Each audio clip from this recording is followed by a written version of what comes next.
Hey Iowa, it is Inauguration Weekend and we are excited to be kicking off the new presidency of Donald J. Trump on Monday. I'm excited to welcome so many Iowans to join us out here in our nation's capital, including the Iowans who are going to be part of the parade from the nation's capital down Pennsylvania Avenue to the White House.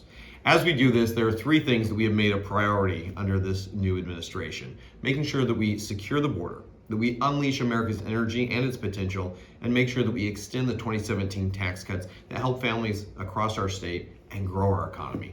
With that, I want to hear your priorities. You can check out our link below, but this is the best way that we have the ability to fight for Iowa ideas, and we're right here to the nation's capital.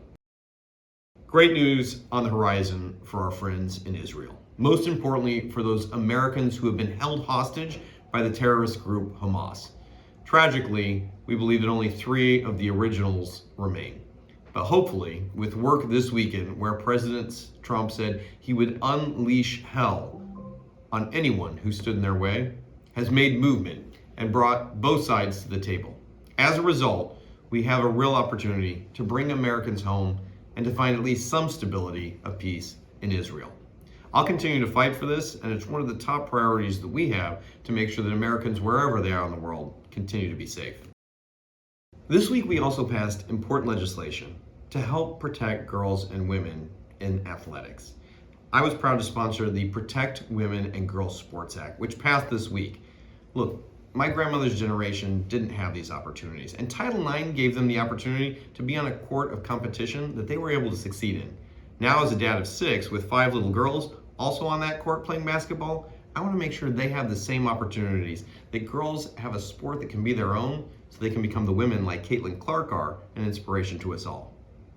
Challengingly, the Biden administration has made women's sports more and more difficult. And that's why this legislation is not only important, it's essential to protect the future for these girls and their sports.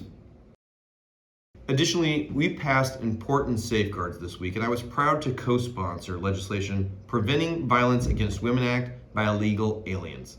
Shocker here, but the Biden administration has allowed 50,000 illegal immigrants into our country with known criminal records. 20,000 more have a known registry on the sex offenders list. This cannot happen in America, particularly when we have seen so many heinous crimes targeting women and exploiting children. With this legislation, we're able to stand up to years of bad policy and help our Border Patrol and our local law enforcement fight back. There has to be a zero tolerance policy on anyone who would exploit a child or take violence against women.